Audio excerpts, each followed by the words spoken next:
सामने इतिहास के इतिहास के पन्नों से ली गई एक कथा का वर्णन करने जा रहे हैं, जिसका नाम है अकबर और बीरबल।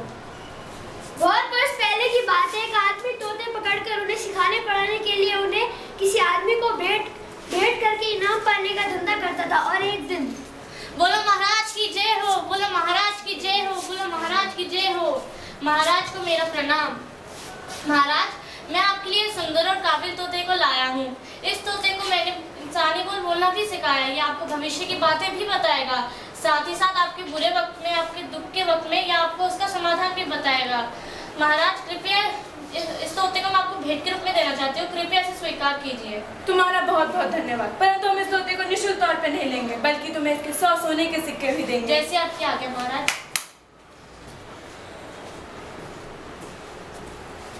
इसे स्वीकार करो।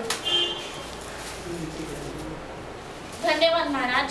अकबर आदेश देकर एक तोते की रखवाली करने वाले का प्रबंध करने को कहता है। थोड़ी देर में तोते की रखवाली करने वाला हाजिर होता है। महाराज कीजिए, बताइए क्या हुक्म है मेरे लिए महाराज। आज हम आपको एक कार्य सौंपना चाहते हैं, जिसके पश्चात तुम्हें इस तोते का ध्यान रखना पड़ेगा। इसके खाने पीने की सामग्री अर्थात इसके सारे नित्य कर्मों का ध्यान तुम्हें रखना पड़ेगा। परंतु यदि इस तोते के मन की खबर हमारे पास आई, तुम्हारा सर धड़ से अलग कर दिया जाएगा। आपका हुक्म सुनाओ महाराज। कई दिन बीतते चले गए और एक दिन अचानक तोता मर गया। इसके कारण तोते की रखवाली करने वाला असमंजस में पड़ गया।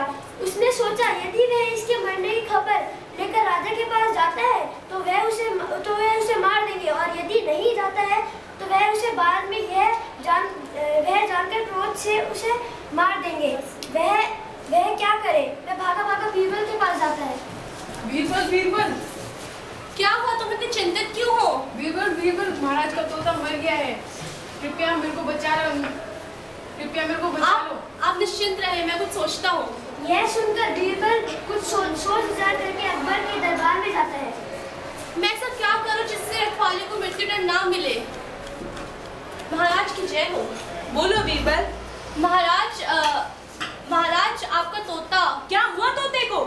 कुछ नहीं महाराज, पर वह। बीरबल, साफ साफ कहो, क्या हुआ तोते को? क्या वह मर गया है? नहीं महाराज, आपका तोता मरा नहीं है, वह तो एक महान संत बन गया है। वह अपनी आंखें बंद कर आकाश की और देखता हुआ पीठ के बल पर पूजा कर रहा है। कैसी मूर्खता वाली बातें कर रहे हो बीरबल? ऐसे कभी हो सकता है? तुम साफ साफ क्यों नहीं कहते थे कि वो तोता मर गया है? महाराज, मैं ऐसा कैसे कह सकता हूँ? मेरे तो तोता पूजा कर रहा है। हम स्वयं ही उसे दिखाते हैं। वह तोते के पास जाते हैं और देखते हैं कि तोता मरा हुआ है। बीरबल, हमने तो सोचा था तुम बहुत बुद्धिमान हो, परंतु तुम तो इतने मूर्ख निकले, तुम्हें जीवित और मृत तोते में भी अंतर नहीं पता। कहाँ गई तुम्हारी बुद्धि? महाराज, मुझे पता था कि तोता मरा हुआ है, तो तुमने मुझे बताया क्यों नहीं? मुझे माफ कर दीजिए महाराज, पर मैं आपको ऐसे कैसे कहता। अगर मैं आपको बताता तो आप मुझे मार देते, क्योंकि आप ही ने कहा था कि तोते की मरने की खबर देने वालों का मृत्युदंड दे देंगे। तो ये बात है बीरबल, तुम तो सही में बहुत चालाक निकले। सच ही कहा गया है, बातचीत की कला होने से किसी भी बात को चतुराई से कहा जा सकता है। यह कला कड़वाहट की भावना पैदा किए बिना ही उद्देश्य को पूर्ण कर देता है। इसलिए कहते हैं बातचीत जितनी अधिक सावधानी और संयम से के साथ की जाए, वही कला सार्थक सिद्ध हो जाती है। धन्यवाद।